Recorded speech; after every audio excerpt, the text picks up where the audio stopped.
Salut à toutes et à tous. Ça va les gens? Alors, je voudrais qu'on écoute ce matin, Inch'Allah, Boussena qui a fait une vidéo sur le voile. Je pense que c'est intéressant d'écouter ce qu'il a à dire. Voir comment leur sunna a évolué. D'accord? Alors que Dieu lui-même, A'udhu billahi minash shaytanir rajim, Bismillahir azim al-karim, Alif, Lam, Mim, Ha, Mim, Ain, Sin, Qaf. Dieu lui-même dit que dans son livre, le Qur'an al-Hakim, son livre de rappel, sa sunna est immuable. Et elle n'a subi aucune déviation. D'accord? Voilà. Allez, on va écouter notre ami Boussena. C'est parti? Allez. Un barbu qui va nous raconter ses salades moyenâgeuses. Est-il possible que vous regardiez cette vidéo en intégralité, en mettant de côté vos préjugés et avec un minimum d'honnêteté intellectuelle? C'est possible? Pourquoi tu rigoles? Je peux rêver, c'est ça? L'espoir fait vivre. Je vais être franc en vous disant 3 choses en préambule. D'abord, c'est un sujet qui, ces derniers temps, est peu abordé par les imams. Pourquoi? Parce qu'il est probablement question d'éviter la polémique. Aujourd'hui, vous le voyez. Donc Boussena reconnaît qu'aujourd'hui, beaucoup d'imams, majoritairement apparemment, ne veulent plus évoquer le sujet du voile. Ils n'osent pas vous dire ce qu'ils en pensent. Sinon, ils l'assumeraient comme ils l'ont toujours assumé. D'accord? Le voile a toujours été non négociable. Ça a toujours été le voile. C'est une prescription coranique. Là, il n'y a pas à en discuter. Aujourd'hui, ils n'ont plus le même discours. Leur sunna subit encore une fois des déviations, contrairement à celle de Dieu. La moindre prise de parole, aussi banale soit-elle, vous vaut la diabolisation, l'injuste diabolisation dans les médias. Certains préfèrent donc pratiquer l'autocensure. Il n'est pas question de les juger. Chacun fait les choix qui lui semblent être les plus sages. Je décide, pour ma part, d'en parler. Ensuite, il y a une chose que nous avons du mal à avouer.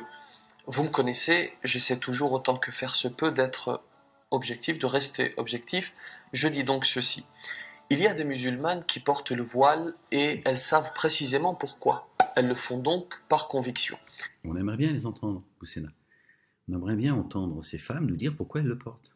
Puisqu'elles ont apparemment compris pourquoi elles portent le voile. C'est une relation, selon elles, intime avec Dieu. Qu'elles nous expliquent, qu'elles nous parlent au moins de leur intimité, qu'on comprenne. Ça serait intéressant. Moi, j'attends toujours qu'elles le fassent. Il y en a d'autres qui le portent par héritage. Elles ont grandi avec des...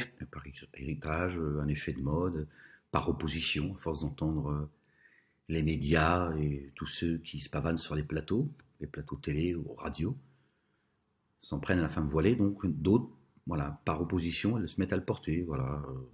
D'autres sont tout le temps mal coiffées aussi, tu vois, ça les arrange bien. Effectivement, il y a de multiples raisons pour lesquelles ces femmes portent le voile. Il y a beaucoup de chemin dans votre sunna, apparemment. Voilées dans leur entourage, et elles vont le porter pour cette raison. Elles ont une vague idée du pourquoi, mais ce n'est pas ce qui déclenche leur choix. Or, le musulman, la musulmane, ne croit pas par héritage, mais par conviction et après réflexion. Il y en a d'autres enfin qui le portent. Elles croient par conviction, alors que c'est Dieu qui purifie par la foi. Mais bon, apparemment, il y a un secret dans leur conviction. Apparemment. Par contrainte. Ce serait une guidance. Est-il nécessaire de le préciser? Nous sommes absolument contre cela. C'est un contresens absolu. Si une pratique n'est pas faite par conviction, elle n'a aucune valeur. On pourra toujours contraindre un corps, jamais un cœur. Et pourtant, pendant 30 ans, on nous a bassinés, enfin ces 25 dernières années, on a poussé la femme à porter le voile, de gré ou de force. Aujourd'hui, c'est plus le cas, selon vous. C'est vrai qu'elles se sont émancipées de leurs grands frères, de leurs pères, même si ce n'était pas comme ont pu le dire les médias. Il y avait une véritable oppression.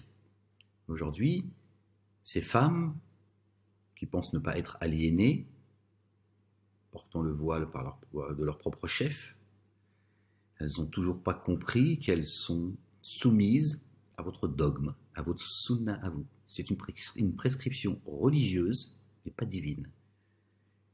C'est pour ça qu'elles n'ont aucune explication à donner d'elles-mêmes, celles qui prétendent le porter. Je ne parle pas de celles qui jouent les pieuses, parce qu'il y en a aussi, elles...